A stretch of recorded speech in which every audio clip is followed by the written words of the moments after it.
네, 아세안 관련 정상회의 참석자 싱가포르를 방문 중인 문재인 대통령이 미국의 2인자 마이크 펜스 부통령을 만났습니다.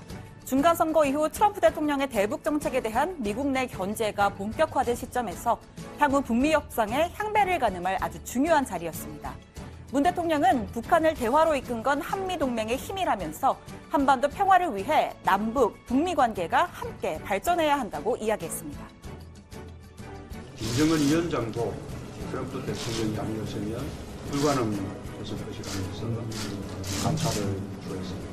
네, 앞으로도 한반도의 완전한 비핵화와 항구적인 평화를 하기 위해서 남북 관계와 또 북미 관계가 함께 이렇게 발전해 나갈 수 있도록 한미 양국 간의 긴밀한 협력과 공부가 있기를 바랍니다.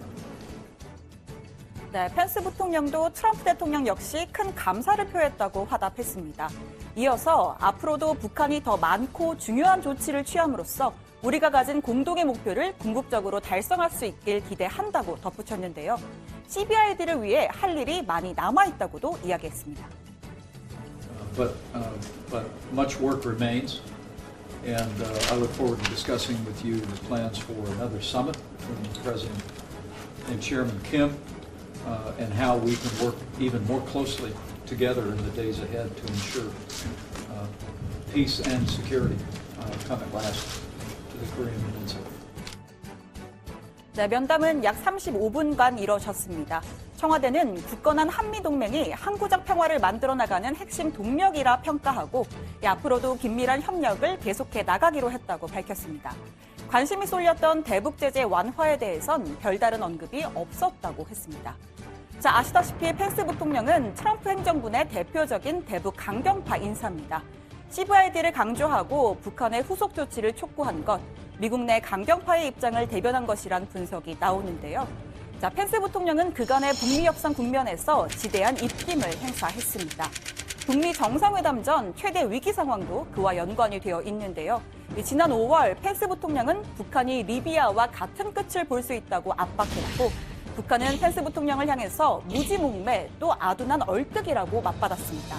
자, 이어서 트럼프 대통령이 북미 회담을 전격 취소하겠다고 선언해버렸었죠. 그 당시 청와대 말재 잠깐 보시겠습니다. 백악관 강경파들도 영향을 미쳤습니다.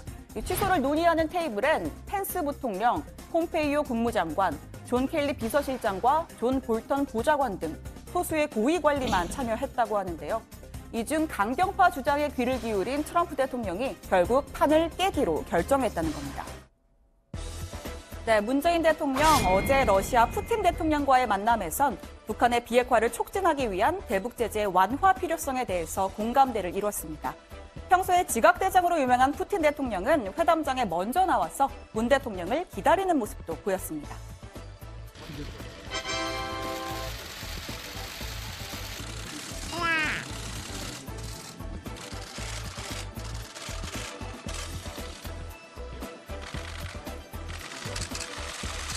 올해 평창 동계올림픽부터 시작해서 한반도의 평화의 큰 흐름을 만들어내는 데 있어서 우리 푸틴 대통령님의 관심과 지혜율이 큰 힘이 되었습니다.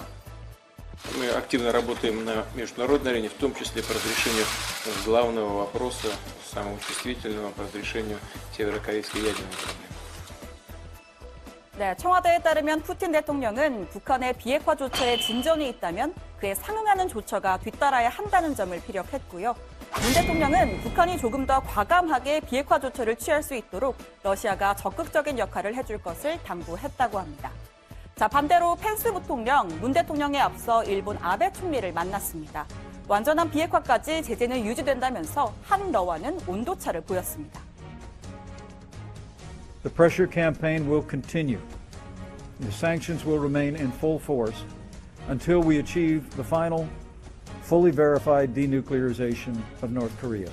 朝鮮半島の完全な非核化に向け、引き続き安保理決議の完全な履行が必要との認識で一致しました。 자, 그렇다고 미국이 대화의 끈을 놓은 건 아닙니다. 조윤재 주미대사, 북미는 새로운 고위급 회담 일정을 잡기 위해 연락을 지속하고 있다면서 조만간 일정이 확정될 것으로 기대한다고 전했습니다. 또 한미 간 비핵화 워킹그룹의 구성과 운영 방안을 논의 중이고 조만간 출범할 것이라고도 이야기했습니다. 한미 양측의 대표로는 이도훈 한반도 평화교섭 본부장, 스티브 비건 국무부 대북정책 특별대표가 낙점됐다고 하는데요. 오는 19일 워싱턴에서 첫 회의를 열 가능성이 점쳐집니다. 문 대통령은 토요일 에이펙 정상회의가 열리는 파푸아뉴기니에서 중국 시진핑 주석과도 회담을 갖습니다. 휘 주석의 연내 방북 가능성이 거론되는 만큼 비핵화 협상을 촉진하기 위한 중국의 역할 논의에 초점이 맞춰질 것으로 보입니다. 참고로 말씀드리자면 지난해 문 대통령의 첫 번째 에이펙 순방 땐 고다방의 주인 고석승 반장이 동행했었습니다. 다낭에서 JTBC 고석승입니다. 네, 지금보다는 표정이 사뭇 밝죠. 그리고 올해 두 번째 에이펙 순방길엔 다정회 손흥민으로 깊은 인상을 남긴 이서준 기자가 동행했습니다. 싱가포르에서 JTBC 이서준입니다. 네, 말 그대로 세계로 뻗어가는 다정회입니다. 그렇다면 내년 세 번째 에이펙 순방엔 누가 동행할까요? 이 세 분 중에 바로 1번, 2번, 3번 중에 바로